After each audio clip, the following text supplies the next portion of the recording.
Hello everyone, good morning and welcome back to my channel. कैसे हो आप सब? उम्मीद करती हूँ कि आप सब बहुत अच्छे होंगे।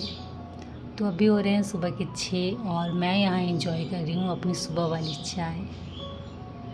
धूप धीरे धीरे आना स्टार्ट हो चुकी है, बट एक अच्छी बात ये भी है ना कि जो हवाएं चल रही है ना वो थोड़ी राहत देने वाली है, क्योंकि सुबह सुबह की जो हवाएं रहती है ना काफ़ी ठंडी रहती है, जिससे बहुत अच्छा लगता है। नहीं तो 10 बजे के बाद यही हवाएं एकदम गर्म हो जाती है, जिसकी वजह से खिड़की दरवाजे सभी बंद करने पड़ते हैं। तो थोड़ी देर बैठते हैं। मन तो बिल्कुल नहीं कर रहा है कि यहाँ से उठ के जाऊँ, लेकिन काम ना बहुत सारे हैं। अभी बैठी हूँ भले, लेकिन दिमाग में ना बस यही चल रहा है कि कौन सा काम कैसे कैसे किस तरीके से करना है। वो बोलते हैं ना कि सुबह उठते ही घर की जिम्मेदारी शुरू, बस वही है। अगर हम बैठे भी हैं ना तो कहीं ना कहीं दिमाग घर के कामों में ही लगा हुआ है।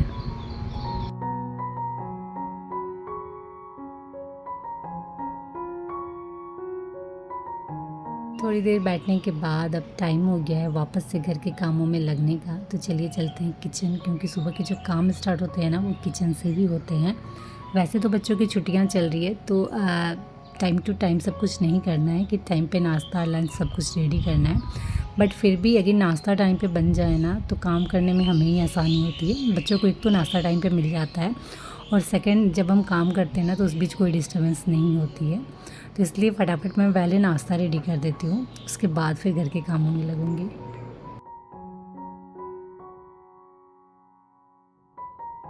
तो मैं यहाँ बना रही हूँ सब्जी, और घर में ना हरी सब्जियों की बिल्कुल कमी हो रखी है। जी हाँ, सिर्फ बैगन पड़े हुए हैं और किन्हीं को बैगन खाने का मन नहीं है।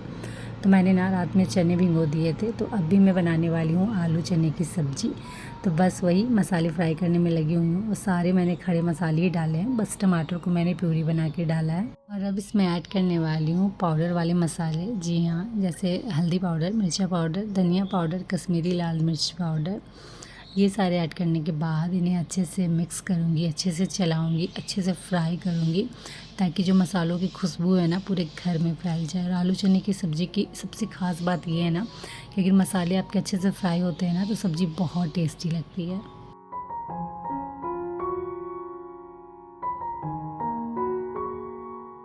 तो जब तक मसाले फ्राई हो रहे थे ना तब तक फटाफट मैंने इधर आलू छील लिया है, और चना भी बॉईल करके रखा हुआ है। तो मसाले लगभग फ्राई हो चुके हैं, तो फटाफट इसमें बॉईल किए हुए चने डालते हैं, और चने को थोड़ा सा चला लेंगे। उसके बाद जो ये आलू है ना इसे मैश करके डालेंगे।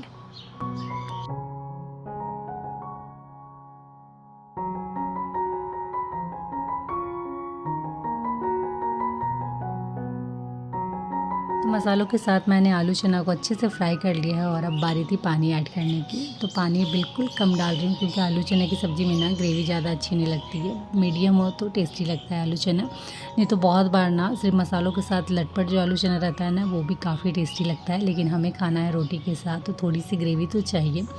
तो पानी मैंने ऐड कर दिया था, बट प्रॉब्लम ये हुई थी ना कि पूरा कुकर फुल हो गया था आलू चने से। जी हाँ, मैंने सोचा था कि इसमें हो जाएगा, बट सब्ज़ी ज़्यादा हो गई, कुकर छोटा हो गया, ये बोल सकते हैं। लेकिन कोई नहीं, थोड़ी देर में सब्ज़ी मेरी रेडी हो जानी है।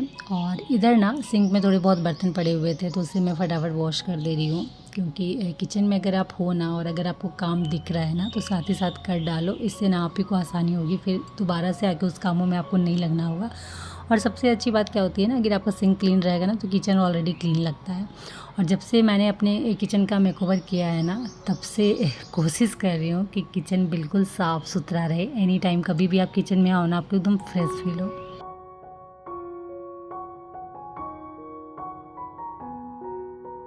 सब्जी हो गई है रेडी। सिंक में जितने बर्तन पड़े हुए थे सभी को मैंने धो लिया है, बस बचा हुआ है आटा गूँथना। तो फटाफट आटा गूँथ लेती हूँ, और थोड़ी देर के लिए ना इसे सेट होने के लिए छोड़ूंगी। उसके बाद फिर रोटियाँ बनाऊंगी, जिससे ना रोटी सॉफ्ट और फुली फुली बनती है।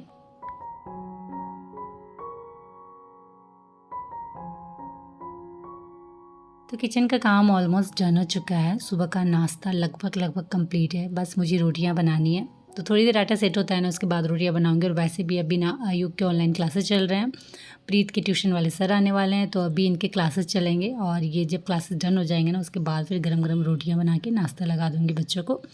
तब तक फटाफट चलिए जो पूरा घर है ना उसे सेट करते हैं। तो मैंने शुरुआत की है अपने इस वाले बेडरूम से, और जब तक बेडरूम में बेड को सही से आप बना नहीं लो ना, तब तक कुछ अधूरा अधूरा सा लगता है और पूरा बेडरूम बिखरा हुआ लगता है। तो मैंने अपने इस बेडरूम के बेड को सेट कर लिया और अब जाकर रूम काफ़ी खूबसूरत लग रहा है। और मैं आ गई हूँ बालकनी में, क्योंकि रात में मैंने ना कुछ कपड़े धो के सुखाए थे, तो वो सारे कपड़े सूख गए हैं। दिन में इतनी तेज़ धूप हो रही है ना कि कपड़े भले मशीन में धुल जा रहे हैं, बट सुखाने की इच्छा बिल्कुल नहीं हो रही, क्योंकि बहुत तेज़ धूप हो रखी रहती है बालकनी में। इसलिए ना शाम में या रात में ही कपड़े धोती हूँ और बालकनी में डाल देती हूँ, सुबह तक सारे कपड़े सूख जाते हैं। तो जब सारे कपड़े सूख गए हैं तो फटाफट इन्हें फ़ोल्ड करके इनकी जगह पे रख देती हूँ, ताकि एक ही साथ सारा काम ख़त्म हो जाए, क्योंकि कपड़े फ़ोल्ड करना भी ना बहुत बड़ा काम है।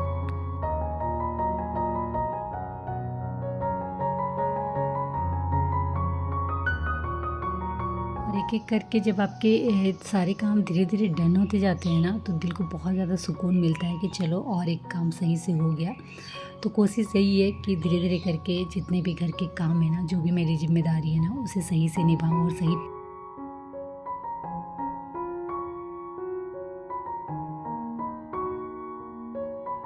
ओके, तो अब मैं आ गई हूँ दूसरे बेडरूम में। तो सबसे पहले तो यहाँ पर्दे इस तरीके से टाई करती हूँ, बहुत अच्छे लगते हैं पर्दे जब इस तरीके से बंधे हुए रहते हैं। और इस वाले बेड की बेडशीट मुझे चेंज करनी है, क्योंकि बहुत गंदी हो रखी है, तो इसे फटाफट यहाँ से हटाती हूँ और इसकी जगह दूसरी बेडशीट डालती हूँ। वैसे ये रूम ना 10 बाई 12 का है ना, मतलब छोटा ही है।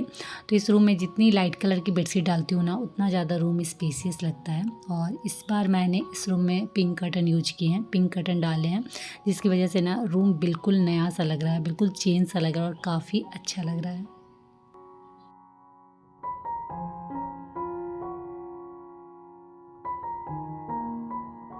तो ये रूम भी फाइनली सेट हो गया है और अब जाकर अच्छा लग रहा है। तो चलिए यहाँ से निकलते हैं और चलते हैं बाकी घर के हिस्सों में, क्योंकि धीरे धीरे करके ना पूरे घर को अच्छे से सेट करना है। क्योंकि सुबह जब आप उठते हो ना, तो लगभग लगभग सभी के घर की हालत कुछ ऐसी ही रहती है कि कोई सामान इधर पड़े हुए हैं, घर पूरा बिखरा हुआ है, घर की हालत बहुत ख़राब है। तो धीरे धीरे करके ना उन सारी चीज़ों को उनकी जगह पर रखना पड़ता है और घर को समेटना पड़ता है।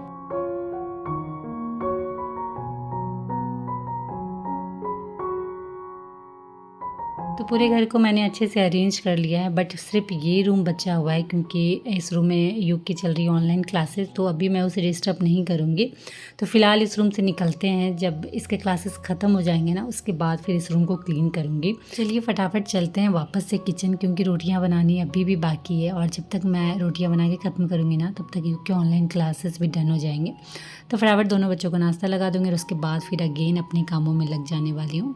और अगर आप अपने घर को अच्छे से मैनेज करना चाहते हो ना, तो इसके लिए सबसे ज़्यादा ज़रूरी है कि एक साथ आपको अपने घर के जो भी काम है ना, सब पे नज़र रखना होगा। घर के जितने भी हिस्से हैं ना, सबके रख रखाव में ध्यान देना होगा, तभी जाके आप अपने घर को अच्छे से मैनेज कर पाओगे।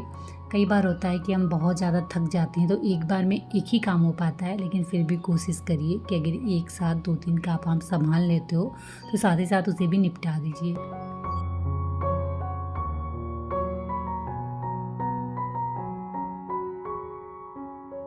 नाश्ता मैंने रेडी कर लिया था, रोटियां गर्मा-गर्म बना ली थी, और ठीक रोटियां बनते-बनते ना बच्चों के क्लासेस भी ओवर हो गए थे, तो उन्हें फटाफट मैंने नाश्ता लगाया और वापस से लग गई हूँ अपने घर के कामों में।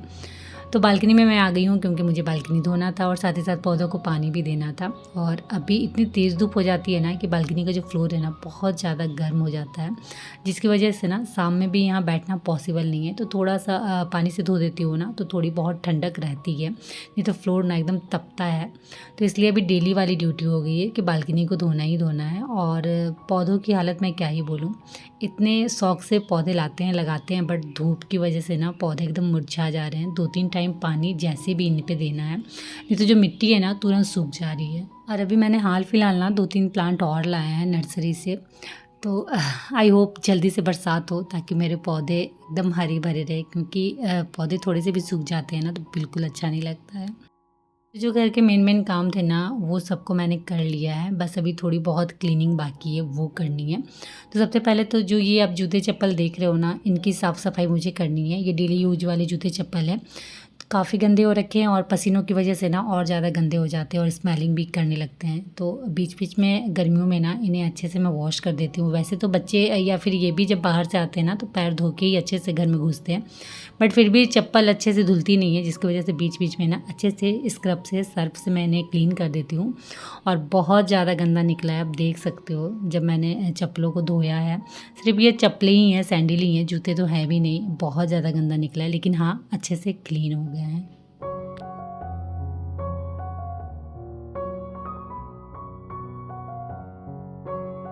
तो फाइनली सुबह वाली ड्यूटी कंप्लीट हुई और अब जाकर थोड़ी सी राहत मिली है, क्योंकि सच बोलूँ ना तो पूरे दिन भर में जो मॉर्निंग वाली ड्यूटी होती है ना वो थोड़ी सी हेडेक वाली होती है, और अगर वो अच्छे से हो गई ना तो फिर पूरा दिन अच्छे से निकल जाना है। वैसे तो दिन भर घर में काम रहते हैं, पूरे 24 घंटे हम काम में ही लगे रहते हैं, लेकिन फिर भी जो सुबह वाली ड्यूटी होती है ना सच में वो थोड़ी सी हेडेक वाली होती है, और अगर टाइम पे ख़त्म ना हो तब तो और भी ज़्यादा हेडेक। लेकिन फाइनली जो घर के काम थे ना वो ऑलमोस्ट सब कुछ अच्छे से हो गए हैं, तो सुबह वाली ड्यूटी कंप्लीट हुई है और वापस से मैं आ गई हूँ किचन में, क्योंकि किचन वाली ड्यूटी हमारी कभी ख़त्म नहीं होती है, कुछ ना कुछ लगा ही रहता है। बट मैं अभी आई हूँ कुछ अच्छा कुछ टेस्टी बनाने। जी हाँ, गर्मी को देखते हुए ना मुझे आज मन किया है मैंगो शेक बनाने का। बहुत टाइम के बाद मैं आज मैंगो शेक बना रही हूँ। ये जो आप इतने सारे आम देख रहे हो ना ये हमारे घर के ही हैं। जी हाँ, घर में जो हमारे आम का पेड़ है ना वहीं के ये सारे आम हैं, और इतने सारे आम हुए हैं ना कि हमें मार्केट से आम लेने की ज़रूरत ही नहीं पड़ रही है। वैसे ये हर साल का है, घर में आम इतने ज़्यादा हो जाते हैं ना कि फिर हमें बाहर मार्केट से आम लेना नहीं पड़ता है, घर वाले ही आम काफ़ी होते हैं। कई बार तो होता है ऐसा ना कि खा खा के हम थक जाते हैं बट आम ख़त्म नहीं होते हैं। तो वही है, तो इतने सारे आम है ना तो मैंने सोचा क्यों ना मैंगो शेक बना लूँ, बच्चों को भी बहुत ज़्यादा पसंद है और गर्मियों को देखते हुए ना ये बेस्ट है।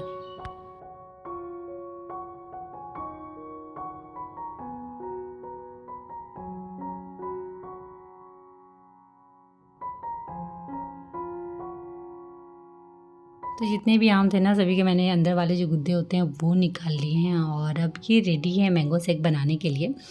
तो ग्राइंडर वाला जार मैंने लिया है और उसमें मैंने जितने भी आम के गुद्दे थे वो डाले हैं, और साथ में थोड़ा सा चीनी डालेंगे, क्योंकि वैसे भी ये आम ना बहुत ज़्यादा मीठी है तो बहुत ज़्यादा चीनी यूज़ नहीं करेंगे। थोड़ा सा मैंने चीनी डाला है और उसके बाद ठंडी ठंडी दूध। और अब इस मिक्सचर को ग्राइंडर में ग्राइंड कर लेते हैं। और मैंने सिर्फ इसमें ड्राई फ्रूट नहीं डाला है, क्योंकि ड्राई फ्रूट अगर आप साथ में डाल दोगे ना तो उतना टेस्टी नहीं लगता है मैंगो शेक, बट जब लास्ट में आप ऊपर से डालते हो ना तो मैंगो शेक और भी ज़्यादा टेस्टी लगता है। तो बस बनकर रेडी है मैंगो शेक, और बहुत ज़्यादा टेस्टी और यमी लग रही है सच में। तो अभी मैं फ़िलहाल इसे रखने वाली हूँ फ्रिज में, क्योंकि शाम में हम इसे इंजॉय करने वाले हैं, तब तक और ज़्यादा ये ठंडी हो जाएगी और भी ज़्यादा टेस्टी लगने वाली है। तो चलिए फ्रेंड, इसी के साथ इस ब्लॉग को भी मैं करती हूँ यहीं एंड, और उम्मीद करती हूँ कि आज का ये ब्लॉग आप सभी को अच्छा लगा हो। तो अच्छा लगा हो तो प्लीज़ लाइक करिए, शेयर करिए, और ये चैनल में नए हो ना तो प्लीज़ चैनल को सब्सक्राइब जरूर कर लीजिएगा। तो चलिए आज के लिए इतना ही, मिलते हैं नेक्स्ट ब्लॉग में, तब तक के लिए बाय, और आप सब अपना ख्याल रखिएगा।